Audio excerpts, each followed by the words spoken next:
And it sort of seems like, right, the difference, God to show me the difference between a pool and the beach, because there are things going on in the beach that are not going on at the pool. You don't get that, right? The waves are not playing games with you at the pool.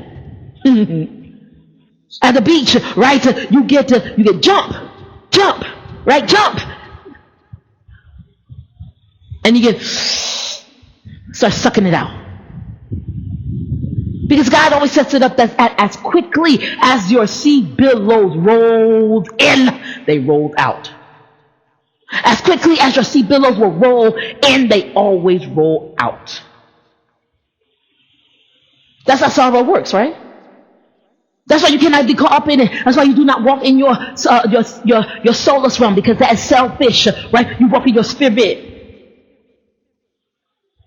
Because sorrow like sea billows roll will come in, and if you are not found jumping, right, let's say you are sitting on the sand, the sea billows will smack your legs and feet, right? The waves will hit you. But if you know how to jump over them, right, if you are with God and you are in your spirit, you can jump over them, right? You will dance over them, you can sing over them. Now you will still be hit by them, your life will still be touched by them, because they still came in, but they don't have to roll and then roll over you like a steam roller. Just because the steamroller comes down the street does not mean I go out in the middle of the street and stand there and say, sorrow, steamroller, steamroller, hit me, roll in over me. Just because you roll in does not mean you roll in on top of me, sweetie.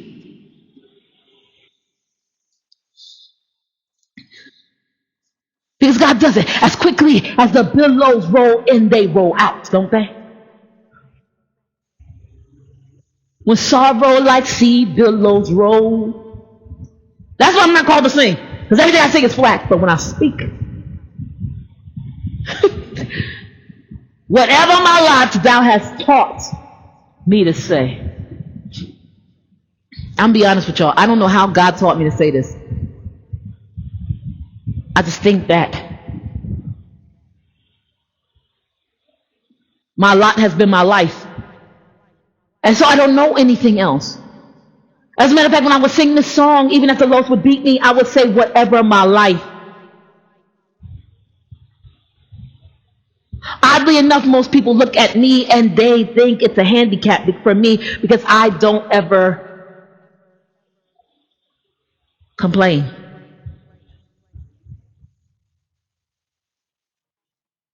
I'm telling you, my friends used to be around me, and then how many people are like, okay, if I ask you how you feeling, don't tell me you are okay. Then what do I tell you? I mean, I'm sick. She know I'm sick. Kidneys messed up. Everything's going crazy.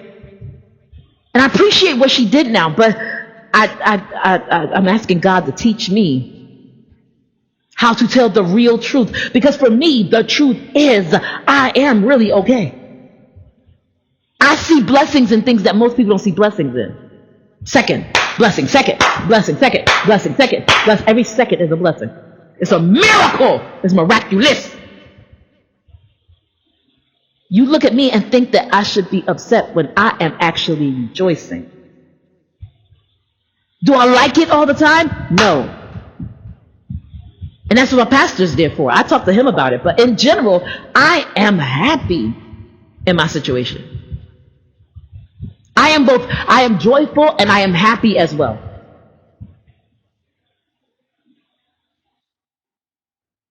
I am happy because of the fact that you got to think about the sea billow situation. When the sea billow comes in, when things get bad, you know things are always going to get good. Why? And we could go and say Romans 8:28, and we know all things work together for the good, right? We go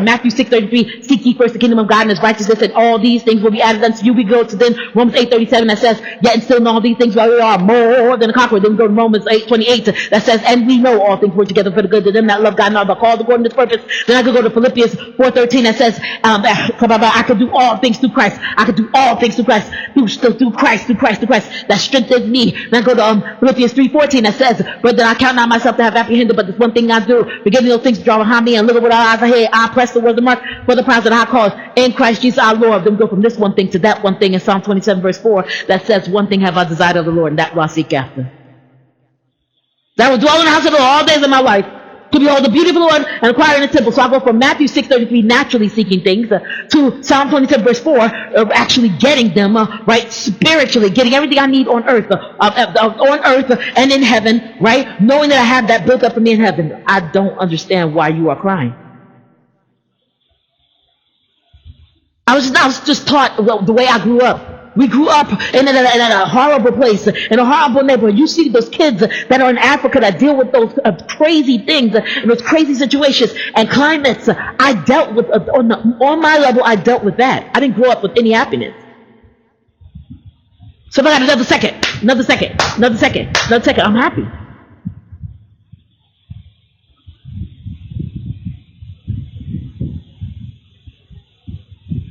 This year I've been so blessed. Y'all know that date, December 27th. I've been so blessed. That's a huge, monumental, mountainous blessing. It's grand. I don't care what else is going on wrong in my life. I'm homeless. I ain't got nothing.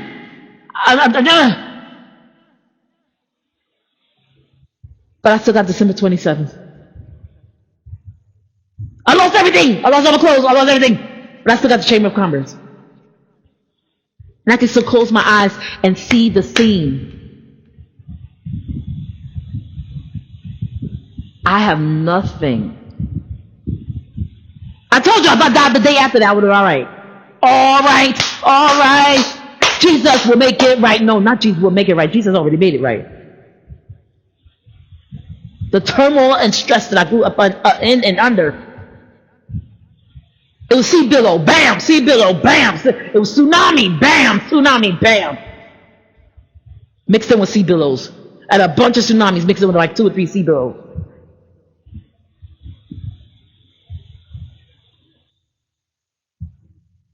And at the end of the day, I must say,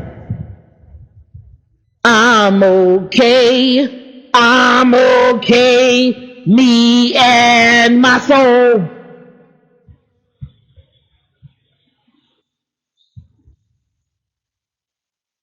How do you view your life?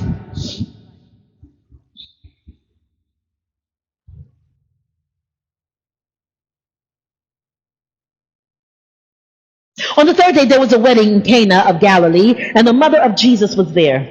Now, both Jesus and his disciples were invited to the wedding. We talked about this because that statement right there lets us know Mary was not invited. Just because you see me somewhere, don't mean I was invited. On the third day, there was a wedding in Cana of Galilee, and the mother of Jesus was there. Now, both Jesus' disciples were invited to the wedding. If she was invited, why make the stipulation? And when they ran out of wine, they just shoot right for the gut. And when they ran out of wine, the mother of Jesus said to him, "They have no wine." Jesus said to her, "Woman, what does your concern have to do with me? My hour has not yet come." Now, we talked about this. It's a beautiful picture because Jesus was sitting there doing what? Minding his own business. Minding his business. His business.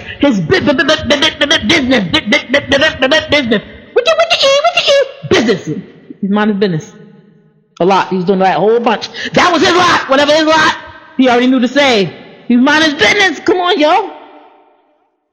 His mother said to the servants, "Whatever he says to you, do it now." We talked about this. Because most people view it, oh yeah, Mary, go ahead, Mary. She is wonderful. She is excellent. That's why she's blessed among the women. Jamie, you ain't blessed because you ain't saying whatever he tells you to do. That's why she's blessed. She's blessed. Oh, it belongs to you. They belong to you. All the glory, the honor, the praises, all they belong to you. They belong to you. They belong to you. All the glory, the honor, the praises, all the glory, the honor, the praises, all the glory, the honor, the praises, all the glory, the honor, the praises, all the glory, the honor, the praises, all the glory, the honor, the praises, all the glory, the honor, the praises, all the glory, the honor, the praises, all day. Yes, they belong. Oh, they belong. They belong. They belong. I told you I'm not a singer. They belong. I know. Why I keep trying, right? They belong. I have to try to, because I'm okay with certain songs, but certain songs like, I'm saved by his power divine, saved. But the line, what is that line? Like now it's sweet and my joy is complete. Oh God help me, for I'm saved. I can't do it, y'all. I can't do it, y'all. Saved. Oh God. Saved. It's God.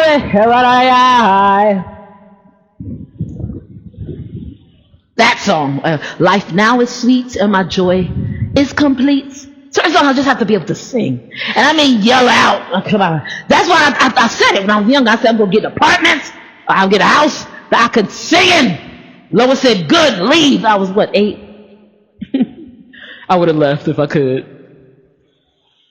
I tried to go to heaven when I was 6. I was trying to go to heaven. I said, I'm saved. I could go to heaven. I got a suitcase. I took Tasha's suitcase because I had no suitcase. They let Tasha go to camp and they let me go. I was too young apparently. Whatever. So Tasha had a suitcase, so I took Tasha's suitcase. Yo, man, you ain't going to heaven. And I got, I had this trench coat that looked like Paddington Bears. Paddington Bears. So I put it on, and I was going to heaven. The suitcase was empty. What you need a suitcase for if it's empty? They belong. They belong. All the glory, the honor, the praises, all they belong. I love that song because of the way it hooks around. Even when I do tracks, I see pictures. And music looks like a living thing to me. It looks like pictures. The thing, you may not understand you guys may not understand why I put that particular beat behind a certain track, or why I added that synth to that, the drum, right, to that, and there's many layers to the things that I do, but I see pictures, and so I can't help it. I just add pictures. I have to have pictures. And so in my head, when I see this song, I don't see it like most people see it, like notes on a page. It's living, and it moves, right? It moves around. It has a life, right, that most people don't get. And so all the glory, I mean, I have to be able to give honor to the integrity of the song, the way it's supposed to be sang, but I see it the way it wants to be addressed, right? All the glory, the honor, the praises, all day is on its own line. There's an alliteration in it, in that those 2-syllable fragments find themselves on 3 lines, right? 2 syllables. Well, that's not actually 2 syllables. Okay, but let me say it again. All the glory, right, is 1 line. Then the way I see it is the honor on the first line, the praises, right, the second line. All day, that's the 3rd line. I don't see it the way most people see it, and so that kind of handicaps me even when I sing, because I don't address music. I don't address poetry. Even when I talk, I don't address poetry the way that other people do. That's why I am the poet that I think that I am, and the people that like me, and the people that hate me will always hate me because of the fact that it's not they don't hate me, they hate my sound. They hate what David Lewis said is a cadence that I have, and I've got to look that up. I still don't know what that means completely. I just know, right, I address syllables and sounds uniquely. All the glory, the honor, the praises all day.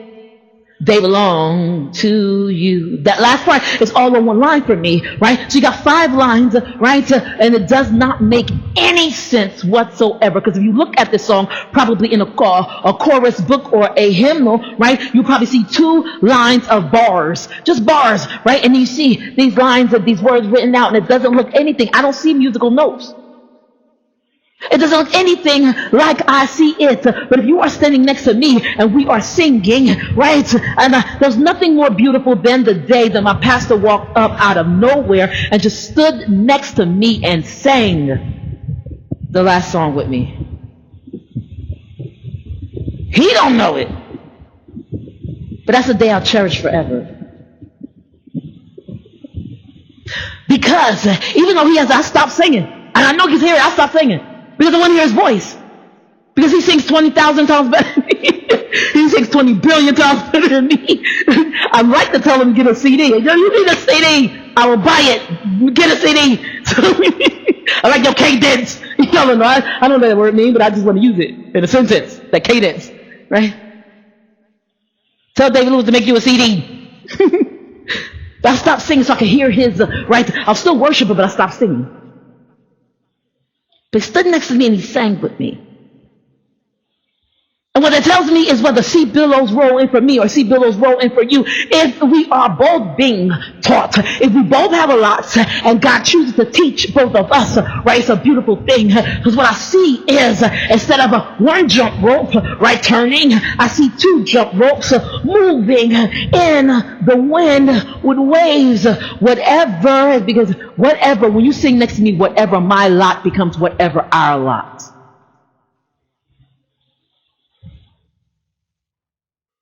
So we read and we retreat, God, thou hast taught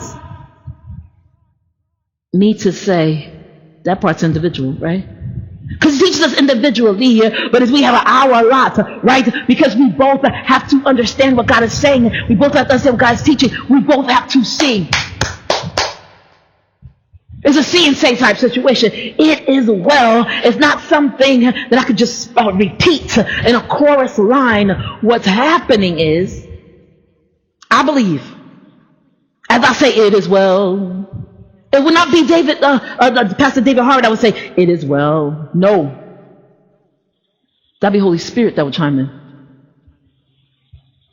I am in so much pain because I just lost my daughters and I am singing, right? And so I don't even have the strength or the energy to get words out. And so he intercedes for me with moanings and groanings and utterings, right? That's the only thing that brings me through. But I have sorrows like sea billows, right? So as that's happening, right? As I sing, I told you guys when I sing, one song he loves, my hope is built on nothing less, and he just pulls the mic out and starts singing.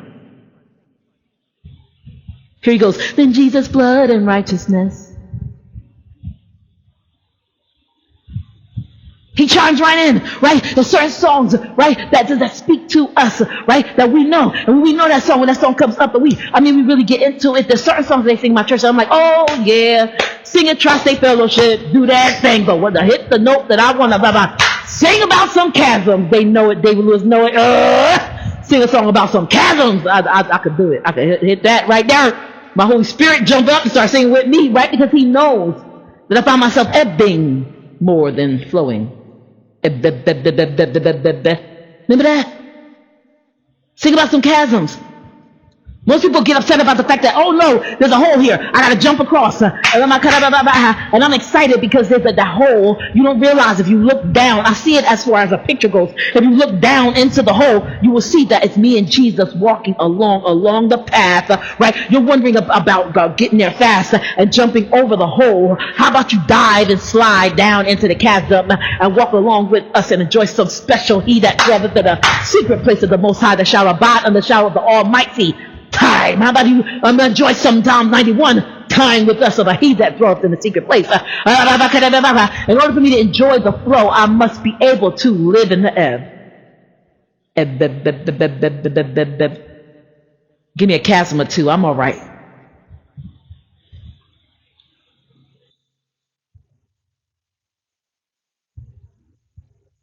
Does the sea billow have a chasm? If it is what I think it is, absolutely. Just like there's a spacing, right, in the chasm, right, where that's a spacing, right, where you have to jump from one side of the one mountain to another to get to the other side, right? That hole is that chasm, right? If a sea billow is what I think it is, the chasm is. That's why I brought up the distance, the diameter, right, of the wave, of the billow itself. The diameter or the circumference, not really, but the diameter, which is 2 times the actual radius, right? The radius is that one from the middle vertice, right, up to the end of it, right? That diameter itself, that's 2 times that. That diameter would be your time, right, between one billow and the next. That diameter would be your chasm.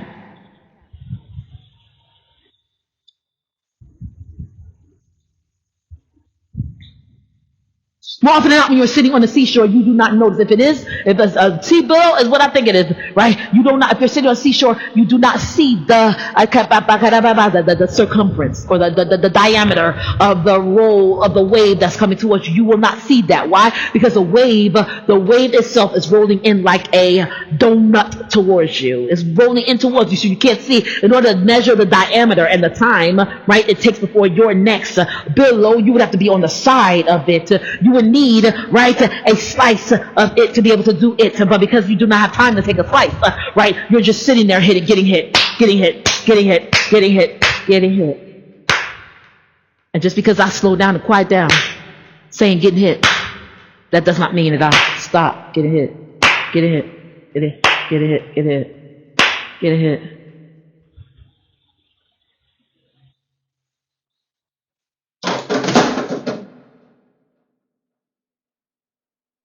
My question for you is, what indicates sorrow for you?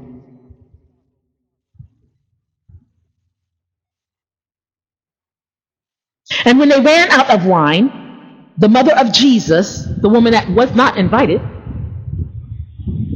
said to him, they have no wine. She said to her, woman, what does your concern have to do with me? My hour is not yet come. Now, we talked about this. When you hear somebody in the Bible talking about hours and time, it generally indicates that they are of great wisdom. 4. We think that heaven is something that the new heaven and new earth is something that we're going to see and we want to see, right? And it's based on us seeing it, that how we deal with it. But what you don't understand, it's not based on whether you see the new heaven and the new earth, and that indicates whether you experience it. It's based on how long you can hold out. It's timing. I tell people this all the time. If you have the understanding that timing, right? Understanding of God's timing, right? Or if you are understanding God's timing enough to know to leave timing in God's hand, that's wisdom. Either understanding how His timing works and mapping it out for a time, and a time, or a time, or time, 2 times, and half time. There it is. 3.5. If you understand the meaning of that, right, that's one thing. Or if you're like me, you really don't care to understand it, you just give it all to God and say, okay, whenever you decide to wake us up, I'm with that. I'll just take the dirt back. I'll be all right with that. That's whack for me to try and figure that out because I know I would get it wrong. Either way, whatever you do with time, as long as you give time back to God because it belongs to Him, right, it's timing.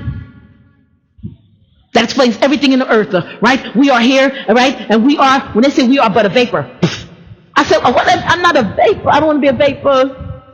Somebody told me, I think it was Tracy, Jamie, you're not a vapor. That's not what that means. What God showed me, she didn't tell me what it means. What God showed me is on the Kairos map, right? Your timing on the Kairos map of time since the beginning of time is but a vapor. I don't care if you live 100,000 years, it's still a vapor. It's nothing. You're a blip. You're talking about 80 years. When you have numbers that are quantifiable and you start talking about numbers that are in just words, you can't compare. I loved it because I said, okay, I could look at it and I could see how many blogs I put on YouTube. And so I loved it when it said 930, and I loved it when it said 847, and I loved it when it said 500, right? So I said, okay, I got this many before I will actually reach 1,000. So now I'm at 1K, 1,000. Woohoo! Yeah! Oh yeah! Oh yeah! Oh yeah! oh, what is this? I'm upset now. Why? Because I like numbers. I want to see details, right? And what they did, instead of putting a 1001, 1002, no, they just put 1K. That's where I was last week. Oh, that's where I am now. 1K. What is that? 1K. It doesn't even say 1K souls reached. It just says 1K blogs. 1K objects, videos. 1K. 1K. I said, like, I know that. I know the 1K, but how much? I want to play with that. I want to see how many I have to go before I get to 1.5K. Better yet, I put it in the terms that some of you who run can understand it with me, right? How many of you like running 5Ks? Would you like it if somebody that ran a 1K, right, got the same medal that you got for running your 5K? There it is. This is my 5K in the spirit. For the race is not given to the swift nor strong, but to him that endureth unto the end. I am, let's be honest, I don't feel good right now. I didn't feel good yesterday. I don't feel good right now. I'm in a lot of pain. But while being in a lot of pain, in a fiery furnace, right in the middle of my own dry bones, right, I can still sing with sorrows like the billows roll, wherever my lot, but while I'm singing, wherever my lot, right? I want you to outline what my lot look like. If I put on a blog, they'll be like 1K, 1K, 1K. That ain't funny. 1K.